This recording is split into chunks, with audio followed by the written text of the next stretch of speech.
Casey J, and you are listening to WHBC 96.3 HD3. Tuned into the hottest college station in the nation, WHBC 96.3 HD3. It's your girl Leah. It's Amadeus the Greatest. And we have a special guest in the building. Sorry, his name was long. Something with the greatest at the end, though. Hey, it's me. Wait, I'm supposed to say who I am? Yeah. Casey J. It's Casey J in the building, y'all. She got us in here in stitches, y'all. Because I wasn't expecting you to be this funny, but you know what? Hey. Hey, thanks. How are you? I'm well. How are you, sweetie? I'm so great.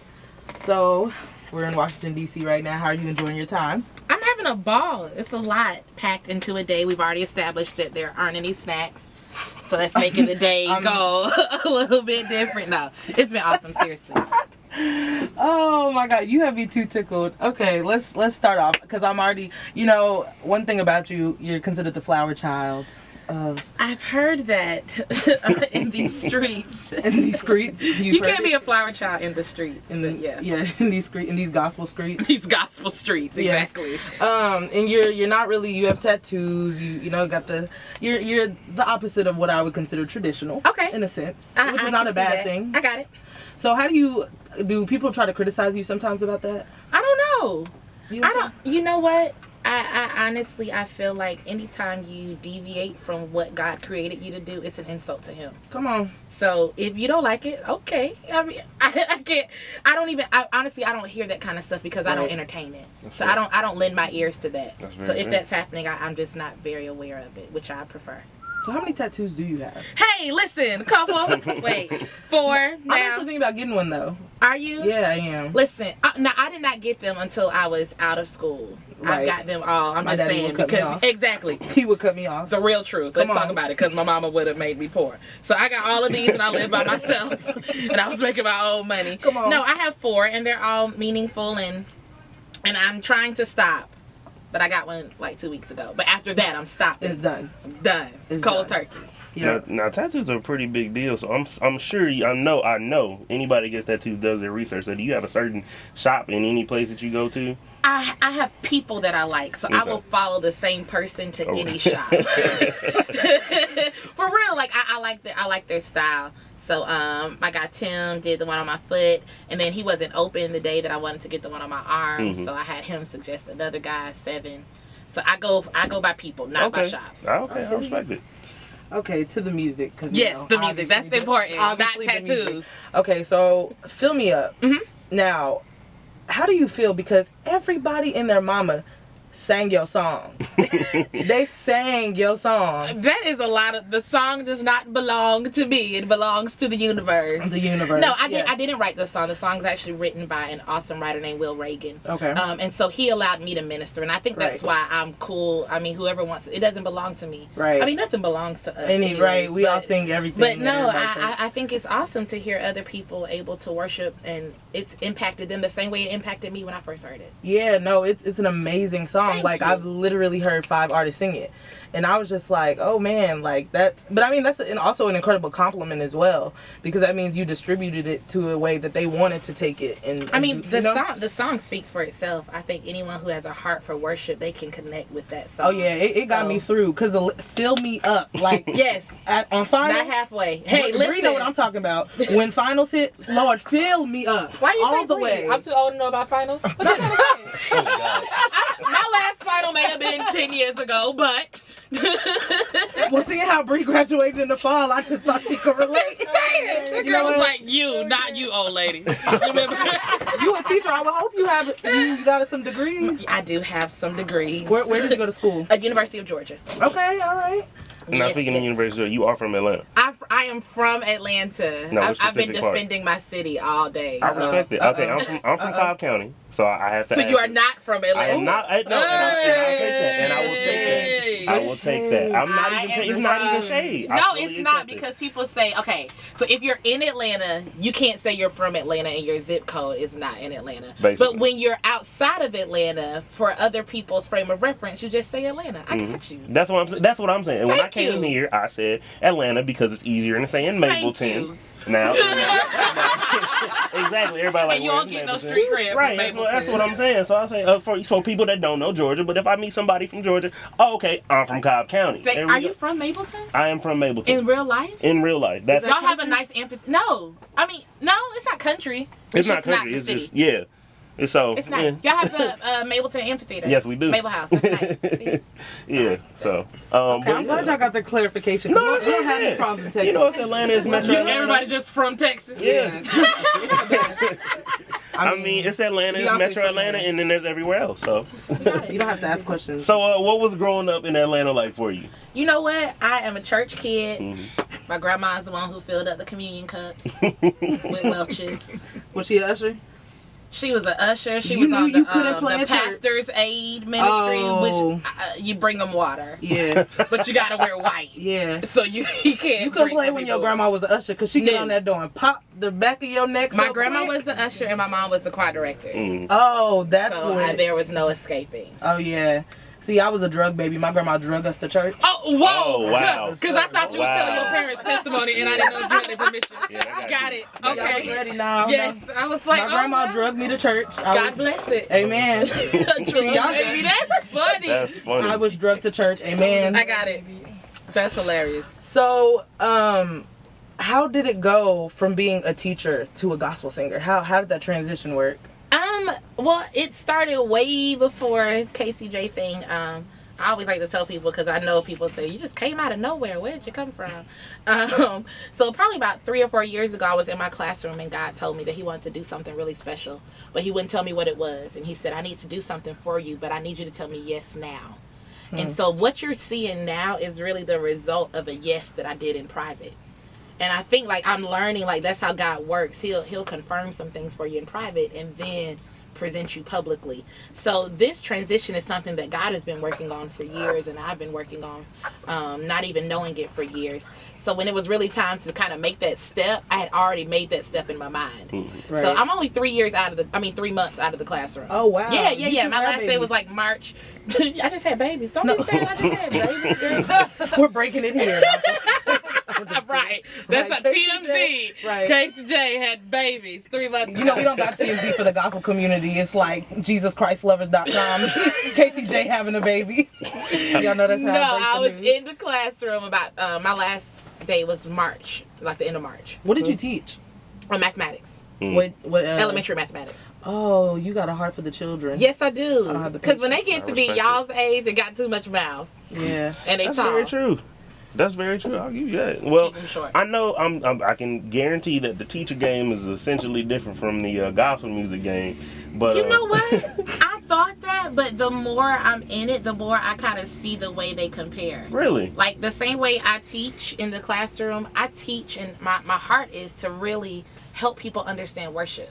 So I take a lot of what I did for 8 years in a classroom and I see myself applying it even when I'm on any type of platform. So it's not as, and I would think that too, like it's totally different. It's not as different as I thought it would be. Wow. I didn't expect that. I didn't either. Education and music, I can't see They kind it. of go hand in hand though. In a Because I sense, mean, I'll you're give you that. using it to, I guess, give in a sense. You are. And I think the thing from education is you learn how to communicate things in a way that people understand. Because just because you know it doesn't mean that you can articulate it to somebody else. That's very true. So like you can know how to worship and not be a good worship leader.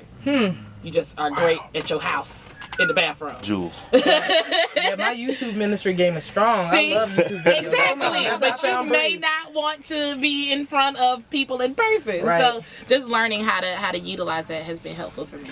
Okay. So what are a few of your musical influences when it comes to singing and music in general? So they're not all gospel. I'm still saved. Okay, come on. I don't know what I'm looking at. I'm looking over on the side like somebody over there telling me. No, I mean, I really love Israel Houghton. That's my first.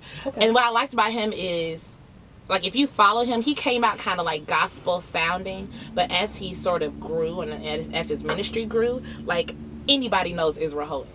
You don't just sing them in black churches. You don't just sing Yeah, them he's everywhere. He's everywhere. Yeah. And I think that he's really embraced that idea that God is not a particular color or denomination or sort subsect of people. He really makes an effort to make sure that his music is for everybody. So I really appreciate that. I love Chrisette Michelle. Her picture's right here. I see it over there. That's on over top. here. Months ago. Yes. We just interviewed her. No, like I love her style. I love that she's true to herself. Like you gonna get Chrisette. Good luck if you don't like it. And I love that. And I think that's something for me that the gospel industry can definitely take note of. Like, don't be apologetic about the way God has have created you to be. Like I don't make any apologies for my tattoos and all that kind of stuff. Even though God didn't make the tattoos. Yeah. You know what I'm He saying? made the artist. Oh, He made it. Yeah. Oh, no, yes, sing, daughter. I'm too in my element right now. I got it. It's too many PKs here. I'm just like in heaven right Feel now. safe. I'm just in a safe haven. A question I have for you, because your music, like you said, Israel doesn't necessarily make music to a certain mold of people. And I've started to notice this. Tell me if I'm wrong. Gospel music is slowly making this change towards contemporary, in a sense. Because have you not noticed that? Like a lot, like for example, we're taking a lot of contemporary music and putting the church in it. Break every chain. Gotcha. I see what you're saying. Kiki, Indescribable, that was contemporary. Did not even know that until literally 2 days ago. Yep. I heard it at the church on somebody's Spotify. Yeah. Didn't know that one. Yeah. What's that other song? Fill Me Up. Yeah, Fill Me Up. But no, what's the other one?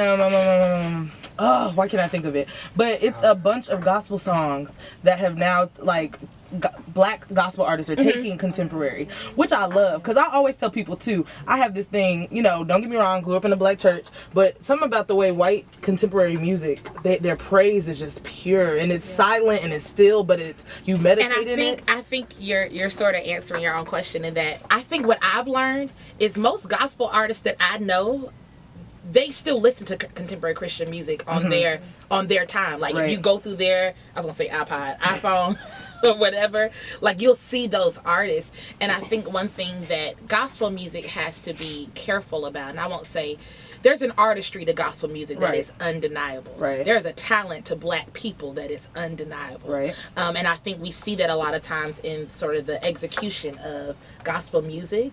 But what can happen is when you're doing a bunch of runs and a bunch of things that are artistically awesome, they really alienate a certain group of people. Everybody can't run. Right. Everybody can't squall. Everybody can't scream. And so I think sometimes what we do is when we're pushing so much of that don't have that talent, they can't identify with that. Right. But you can identify with just how great is our God. Right. Well, I can get that, but I can't. Right. Everybody can't do that. Right. Imagine. Right. And Right. and I don't think that's the intention. Right. But I think that sometimes that's the product of it, is that you're pushing people away that don't have that talent, because most people can't do that. Yeah. Everybody plays Yeah, like roles. I've noticed that, but I thoroughly enjoy it, because like you said, it's something about the way that black gospel does turn something. It does. I mean, you know, it changes the atmosphere when they put that spin on it. Planet Shakers, the anthem, that's it. Oh yeah. That song be sitting, I'll be out of there. I'll be in heaven. They be like where Leah goes. She's sitting with God at the throne. Yeah.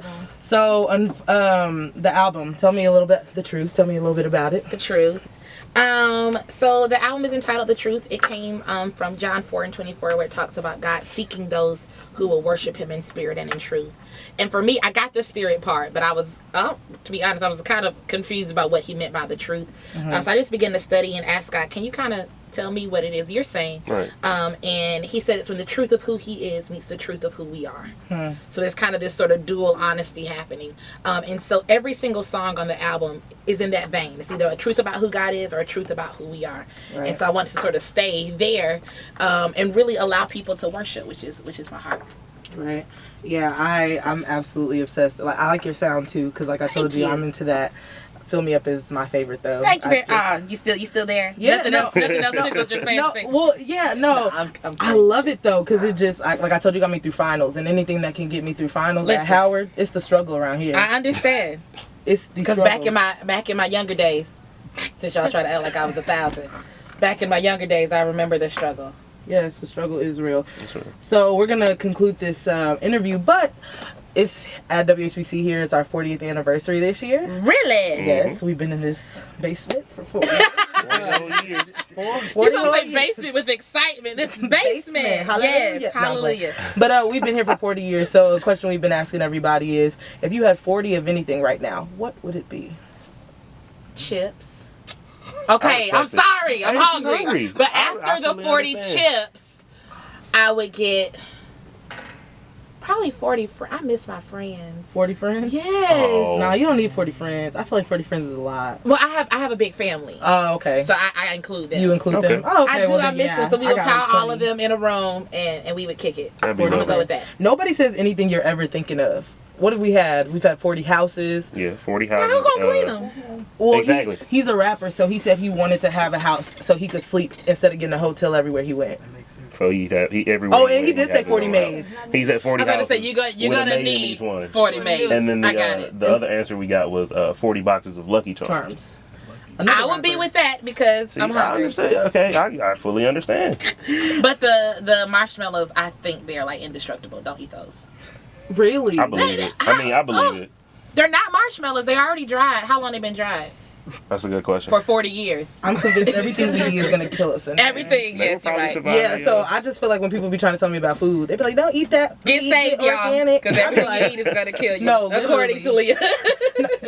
But actually, that's why I don't be feeling. I be like, Lord, Listen, get your salvation in order. hello, amen. But y'all, we really want to thank KCJ for stopping by the station. Thank you, boo. We appreciate you again. Best of luck on your music endeavors. I appreciate Get that. the truth. We're gonna end this interview playing her single "Fill Me Up" because you know I love that song. Because you love it. Because I love it. You're tuned into WHBC 96.3 HD3.